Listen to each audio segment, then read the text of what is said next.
Good evening, everybody. Welcome to another episode of the Pits of Motor Chaos. It's your host, Dave. I got on the line with me special guest, top dragster driver, Bob Henry. How you doing, Bob? Good. Thank you. So, crazy year we've been having with this COVID-19, huh? Yeah, very crazy. I mean, not sure what the events are going to make it and what ones aren't. Yeah. So, have you been able to get the dragster out this year? Yeah, so we've been all over, really. We just got in from St. Louis last night, running the Midwest Pro Mod Series, and we're preparing to go to Indy next weekend. So we're going to do some testing Friday, try to get our quarter mile times where we need them to be, and head to Indy next weekend. I think we're going to hit stop at Edgewater, run a quick 8 race there on the 29th, and then head on up to Indy. Awesome. So, let me rewind the clock with you, Bob, and ask you, how did you get into drag racing? So, my father did it when I was a young boy. Home track was Edgewater. We lived probably 15 minutes away from the track. Some of my very first memories as a kid was my father driving his 66 Fairlane GT with a 390 motor in it to the track. He would go there, take the tires off, put the slicks on, and uncap the headers and go racing. So that's one of my earliest memories. So early on, I couldn't really afford to go drag racing for a good part of my life. So about the year 2000, I finally started making enough money to put a little here and there, and one thing leads to another, and next thing you know, you're driving a top dragster. So, now what year did you start driving the dragster? So I started driving the smaller dragsters in about 2005, I think, is when I started really winning big money races and things like that. The top dragster, we've been at that about 5 or 6 years now. The early years was a learning process, and we had our new 2018 dragster built a couple of years ago, our new Spitzer. And ever since then, we started to turn a corner here, and right now we're leading the Midwest Drag Racing Series points by about 41 points, I was just informed. So we're hanging on to that lead. Hopefully close that thing out, but it's a horse race. Now, for top dragster, what kind of fuel you run on? We're running blown alcohol with a Vortex supercharger. So, you got a blower? Yeah, Vortex supercharger V30. Nice. So now, what year did you get your license for dragster? For top dragster, about I guess 6 years ago now. So about 2014 or something like that. So what track were you at when you got the license? I believe I was at for the top dragster. I was in Tulsa. Now, which is our home track now. So that makes it nice having. They're only about 10 minutes away from us, so it's a good track here in Oklahoma. Now, Bob, what do you enjoy most about being a drag racer? Well, I guess it's the thrill. I guess the reason why you do the top dragster thing is the speed and the G-force. Those kinds of things. We're going 230, almost 240 miles an hour when we're quarter mile racing, and almost 200 miles an hour when we're 8 mile racing. So it's that adrenaline rush. The problem is it's hard to replace that with anything else when it comes to drag racing. There's not much that'll reach those kind of adrenalines. Now, is there anything that you hate about drag racing? No, I can't say that there is. It's in my blood. Even when it comes to the point where I'm sure one day I won't be able to drive anymore, I'll always still be a big fan. And it's not just our kind of drag racing, but I enjoy watching other forms of racing as well. But in other forms of drag racing, so it's just I guess a motorhead kind of thing. That's what I enjoy. That's who I associate best with, and we can all relate. So it was all your dad's fault that you got into drag racing, huh? Yeah, I don't think he knew it at the time, but yeah, it actually is his fault. And when we was moving up to the ranks, every year I'd step up a little bit, and he kept asking when it's fast enough, going to be fast enough, and he's not with us anymore, but we're pretty much fast enough. That's about as fast as I want to go right now. Now, would you say your dad was your biggest influence as far as the drag racer goes? As far as drag racing goes, yeah. I mean, as far as getting into it and those kinds of things, yeah, there was a lot of people that took the time to teach me about bracket racing and drag racing in general coming up, that either directly or indirectly. Some of those whippings that you take early on, all those give you lessons, and still learning today. There's about 1 million ways to lose a drag race. Kind of like golf. Now, are there any other drag racers that you look up to? Yeah, I've got some favorites definitely out there. From the bracket racing side, some of the good teachers for me early on was Mike McKinney. Most people may or may not know him. He's from around Division 3. He taught me a lot about finish line driving and things like that. So he's one of the early ones from the bracket racing side. From the pros, I'm kind of the old school Gary Selby kind of person. To me, he always carried himself right, and it took time for his fans and things like that. So we try to carry that on as well. And, take time. And probably one of my favorite things is interacting with the fans and talking to people and getting to know people from other areas and things like that, and explaining to them what drag racing is all about. Now, Bob, if you could have the fans remember one thing about you, what would that one thing that they remember about you, what would you want it to be? It would be that I'm an honest competitor. I always give everyone a fair shot at me. I don't play games. We line up and we race. Now, what was it like for you to get behind the wheel for the first time in the top dragster? It was a little terrifying. You couldn't wait for the finish line to come so you could just get off of the gas. So, it couldn't happen fast enough. And when you get out, you're a little weak in the knees. So that's the biggest thing I can remember from the first time. And still, that kind of happens when maybe there's a close call. So that may make you shake and your knees knock a little bit too when you're running 230 miles an hour and something bad is about to happen. Now, how was your first time experience ever going down a drag race track? How was my first time experience? What was it? Your first time experience ever going down a track, how was that experience? So so my first experience drag racing was I had a 69 Chevelle that I built myself early on. It really wasn't much. I think it ran probably 1350s or something like that. So that, wasn't a whole lot faster than the street cars and things that I was racing. But the biggest thing that stands out was a guy that let me drive his dragster for the first time. And I'd say, that was a bigger influence on me than anything is about dragsters anyway. I was really hooked on dragsters at that point because it was just so crazy fast. And how it happened, my car was down, and he said, well, just take my dragster down and run it this weekend, and let me know how it goes, Bob. I said, okay. So, I didn't think nothing of it, so I, lined up and held it through the floor, through the quarter mile, and I think it went something like 780 or something like that, which is a whole lot faster than 13 seconds. So that made my knees knock when we got out of it, and I called him and I said, hey.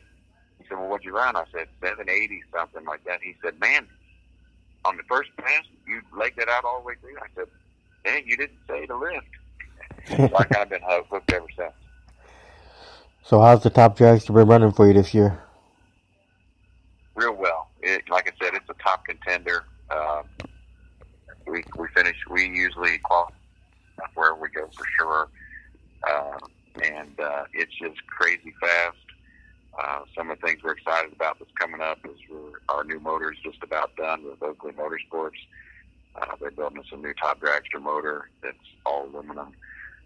One we have currently is is steel, and so we're going to lose some weight there and gain a bunch of horsepower. So we could probably go high 7s, 370s, 380s now. That'll probably put us to be able to go mid to high 60s, I would say. So what's the quickest pass you have made? The quickest pass we've been is 6:03, 238 miles an hour. Now, what track was that at? That was at Indianapolis. Nice.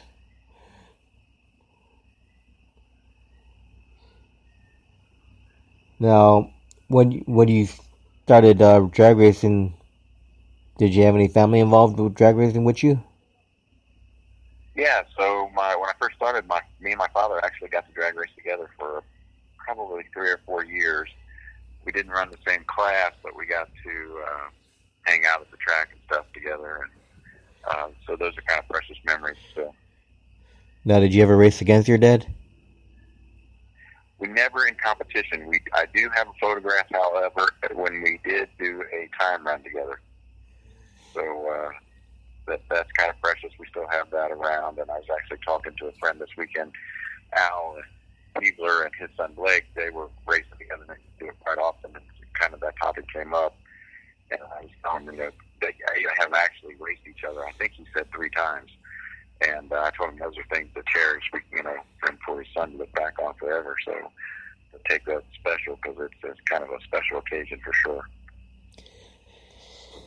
Now, who are your crew members that keep this dragster going? So my crew members are Chase Ridge and Blake Griffin, and my wife Karen, and Jess as well. Jess Griffin or Jess Ridge, and like I said, and Blake. So they tend to. That's probably where we're so much better this year. As Blake and Chase just came on, and Jess this year, and it allows me to focus on my driving. If something goes wrong, they're pretty quick. They can change the transmission in probably 90 minutes max. They probably change a motor in about 2 hours. So sometimes that's what it has to happen. When things go down, you need to make a change in between rounds, and it depends on what round it is, on how much time you got, and what happens. So that's the biggest plus for us this year. It's having those guys on board, and like I said, they're really tough, and I think they'll help us carry us to the championship this year. Awesome. Yeah, you got to have a good crew behind you. Yeah, we do. Now, do you have any sponsorship?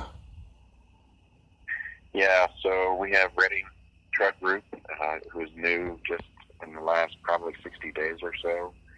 We have Air Gas, Renegade Fuel and Oil, Hoosier Tires.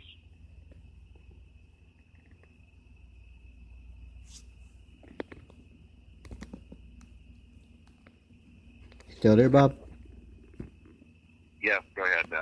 I lost you. I heard Hoosier Tires, and that was it. Yeah, so Hoosier Tire and Sliger Mechanical, and that's about it for us, I think, right now. All right, now when you're out there on the track, Bob, in the dragster on the starting line, do you have any pre-race rituals or superstitions when you're out there? You know, it's more pre-race rituals before I get in the car. When I'm in the car, it's just about routine and making sure I'm staging correctly and things like that. Remembering to start the computer and things like that. And just more focus on what my competitor's doing and making sure that everybody's dial-ins are correct and things like that. Rituals come when you get in the car, you know. It's funny, but, you know, I always put my left glove on first, my right glove on last, and stuff like that. And then it's just doing the same thing every time. Now, there's a lot of preparation going into getting this top dragster ready for a weekend of racing. Yeah, there is. So just in routine maintenance, you know, we're obviously changing the motor oil, running the valves, checking nuts and bolts. When you're talking about something making that kind of horsepower, things are always shaking loose. So they do a complete sweep of, nuts and bolts and everything that's bolted on or can move. And this biggest thing is if you have any kind of tire shake or anything, you can pretty much bet something's either broken or loose. So that will cause you to have to go through the whole car. So that's pretty much what we do. Like this week, Friday, we're going to test, get the quarter-mile stuff ready for it, get our programming where we need it to be. We'll drop the oil and load the back up in the trailer and get it ready to point toward Ohio. Now, do you have any favorite tracks to run on? I do. I have a few. There's, as far as my hometown track in Edgewater, that's fun for me. That was home. One of my favorite track on the circuit is probably Indianapolis, just because of the prestigious nature of it. And growing up 90 miles from there, I used to go up there on Fridays, shoot, since I was 20 years old. Just to watch the races. So the chance to be able to go there and race at the U.S. Nationals is, it's just a pleasure and a privilege to be able to do it. Now, do you do quarter-mile racing? No, quarter and 8 mile. So St. Louis this past weekend, the Midwest Drag Racing Series was all 8 mile. Now, what's your preference? Well, I kind of like both of them, but the 8 mile stuff polishes my finish line driving up for the quarter mile. So when I switch from 8 mile driving and go to quarter mile driving, it seems like I have so much, well, you do. You have so much more time to figure out what you're going to do at the finish line, where the other guy's at, all that stuff. In 8 mile, you're talking about less than 3 seconds to make all those decisions. So you got to it sharpens you up. But a lot of drivers say with 8th mile, you save on, money on parts and stuff. That is true. So you save on everything when it's 8th mile racing. When you're spinning that thing 8,000 RPM going through the quarter mile, you hear all those valves and everything, and it definitely does put a strain on things. So now, Bob, where do you get all your fire safety equipment from? Impact. So all of our safety equipment comes from Impact, our helmet, gloves, pants, and suit. Impact, and as well as my helmet is all Impact. I just like the products. I'm used to them, the looks of them, the way they fit, all that stuff. Now, what milestones have you reached in your drag racing career so far? What milestones have we made? So far, most of my milestones are in big money racing or track championships and things like that. So we still have a few hurdles to go. One of them is coming up. We want to win the U.S. Nationals. We got down to 8 cars last year, so we came up a couple rounds short there. So this year we want to win that. So that's why we're going to test on Friday to make sure we are fully prepared. That's the whole reason we built a brand new motor, to have that thing there to back up if something goes wrong. Last year we knocked a head gasket out of it at 8 cars. Not that we could have changed the motor at 8 cars, but we definitely want to have a backup in case something goes wrong. So we want to win that. So that would cover our national event and Indy win all in one. And then we want to win that Midwest Pro Mod Series. There's 2 races to go. We're leading by 41. We're going to do everything we can to win it. Now, throughout your drag racing career so far, have you won any trophies or plaques or anything? Yeah, so we have a lot of different wins, and both in the PDRA, different drag racing series. Big money wins. We've won the 10 Tuck in Kentucky. We've doubled up the Tri-State. We've won a lot of races. There's been very few years that we've never not won a race. So I've got a wall of fame in my shop that has nothing but pictures and plaques and trophies and checks. Now, have you Ever had any accidents or close calls in your drag racing career so far?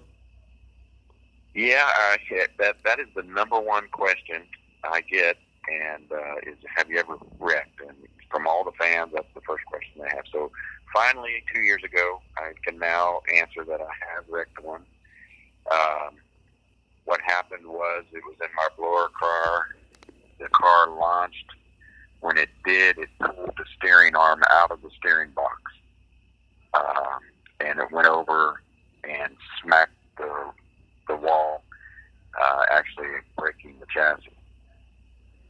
But I was fine. Well, knock on wood, Bob, you won't have no more accidents. Yeah, no, I don't want any more of that. And then there's been some close calls. I think it was last year in Tulsa or the year before. We were quarter-mile racing at a Division 4 race, and a guy was looking for me at the finish line, drifted to the center line, and then I thought he was going to bring it back. And then he lost traction and shot in front of me, and I was running probably 30 mile an hour faster than him. And trying to get that Spitzer car stopped, it went into a bounce, and I didn't know if he was going to hit or not. But anyway, it was real close. I finally got the parachutes out and was able to stay away from it. But that was about as close to a bad one I've had in a long time.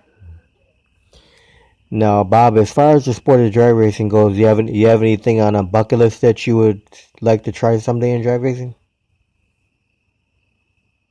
Well, my bucket list item was always top alcohol dragster, so that was the next step up. I would still drive a top alcohol dragster at least once to see what that ride is all about, and for comparison, I'd like to see just how those feel compared to my top dragster.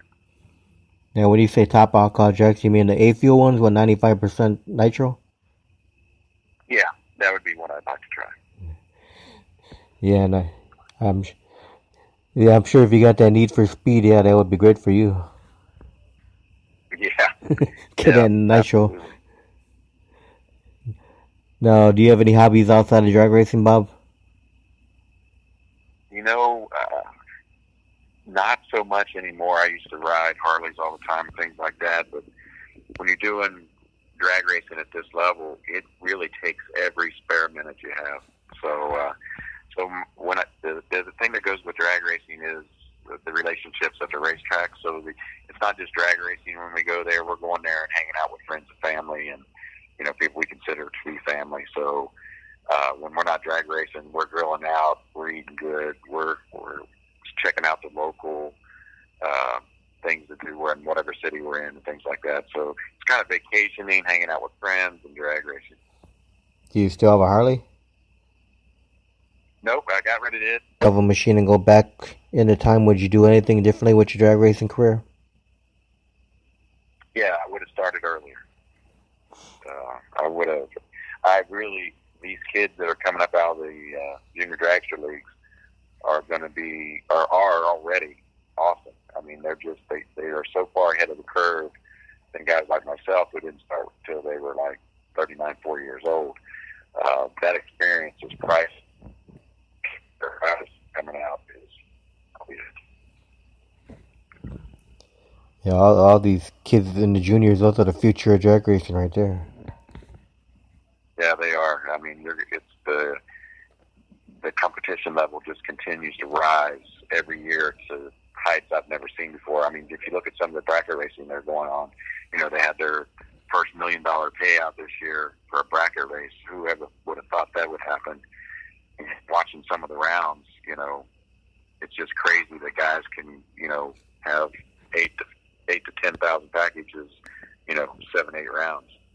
So and of course a couple lucky rounds, but it's just amazing racing. Yep. Yeah, there's so many junior dragsters out there now. It's unbelievable. You still there, Bob? Yep. Yeah, I agree. So, a lot of young kids, and I try to help one or two of them out here and there, and watch some of them come up through the ranks, and I still keep track with them today, and it's interesting to watch how well they do. No, you don't have any kids?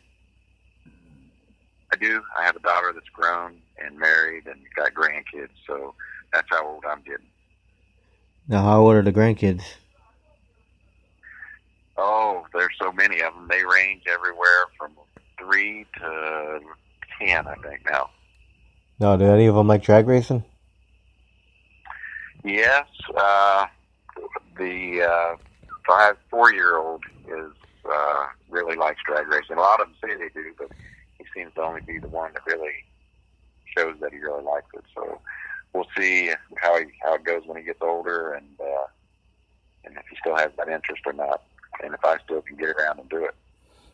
Yeah, he could be the next junior dragster driver. You never know. Yep. Now, Bob, I'm going to ask you a few fun questions here. What is your favorite food to eat? My favorite what? Favorite food. Oh, food.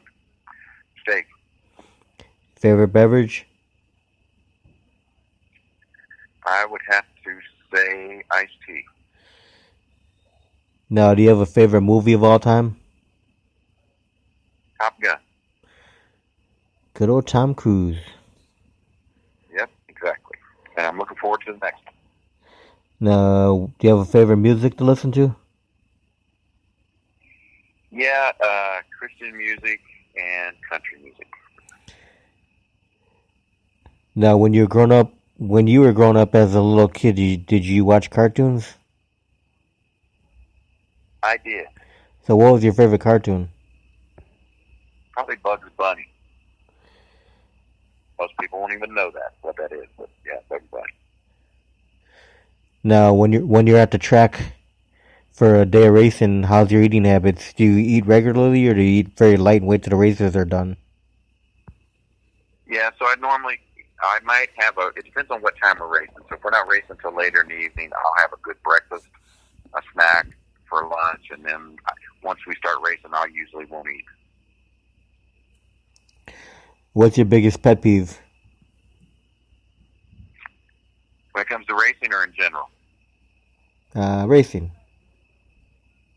My biggest pet peeve, I would say it's probably guys who talk about racing, or posers, I guess it would be. You know, people who want to say they talk about racing or know things about racing, but they really don't. All right. Now, what's been your most embarrassing moment out on the track? Oh, wow, there's been a few. Let's see. Those are ones I try to keep buried back in my head that I don't like to break it. But the famous one early on in my career was left the starting line, went down, and broke out by like 3 thousandths, and the guy never left the starting line. Wow. That's one. So I still laugh at the guy I still see that happen every year and laugh about it, but it always brings me back to that time, so it can happen. So what's your second most embarrassing moment?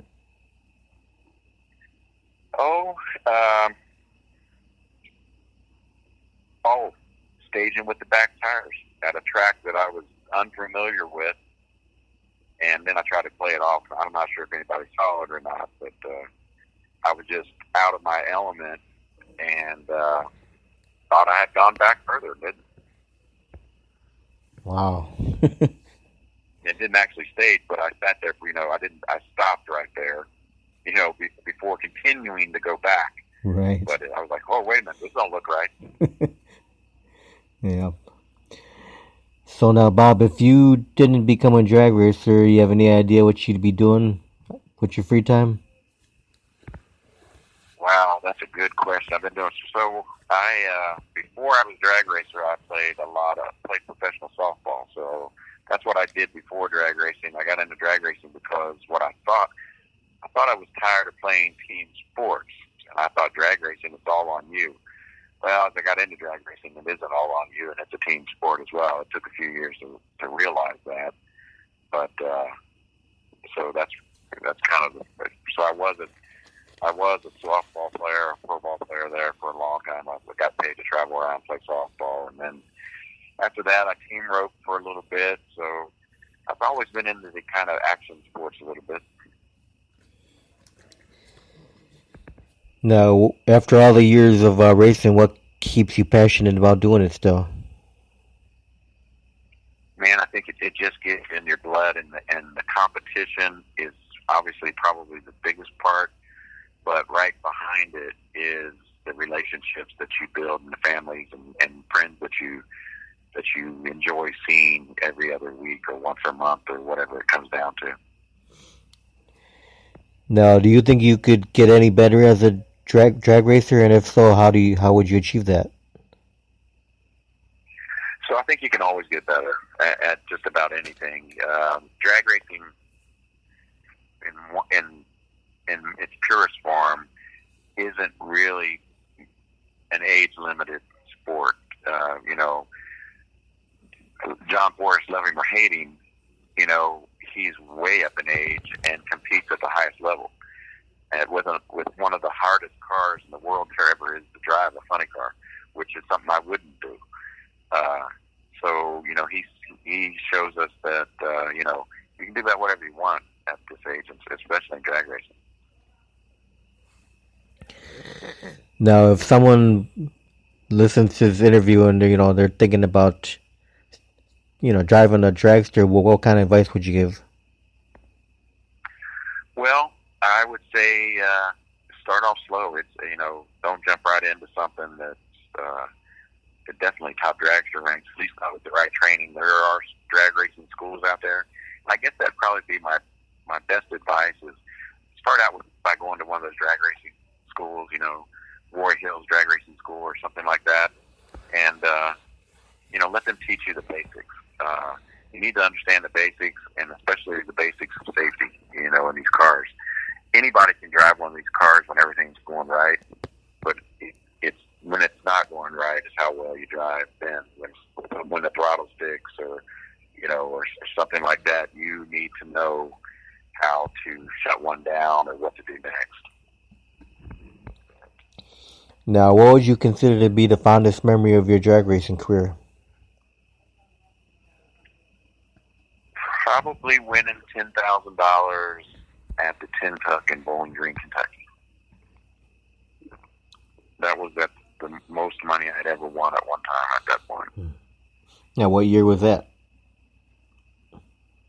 2005. $10,000. That's a big pot. It was a good little paycheck, and I got to race some of the best guys to get there in back racing then and now. So it was a tough test, and to get by that many good racers is a feat. Now, Bob, if people are listening to an interview and they want to see, where you're going to be racing and what's the best way for people to follow you? So you can go to bobhenryracing.com, and our schedule is right there. You can also watch some of the videos, merchandise, and everything is right there. Awesome. Well, Bob, I want to thank you very much for taking time to do this interview tonight. You're welcome. It's a pleasure being on. Do you have any final words or thank yous, any kind of good stuff like that before we close? Yeah, so I just want to especially thank my wife who supported me through all this, through thick and thin, good times, bad times, my crew who's making it happen for us this year, and my sponsors, Reading Truck Group, Air Gas, Renegade Fuel, Hoosier Tires. Those guys, without those, we couldn't do what we did. And we sure appreciate everybody. And the fans. I appreciate all the messages, things we get, emails, all the nice comments we get. And I'm especially looking forward to seeing people back home in Ohio when we go back there in about a week or two. Awesome. Well, thanks again, Bob, and I wish you the best of luck for the rest of the drag racing season. All right. Thank you very much. We'll do another one in the future. Hopefully we'll talk about some big wins. That sounds good. Get us after we win that U.S. Nationals. Awesome. Well, Bob, you have a great night, and thanks again. Thank you. Bye-bye. Bye-bye.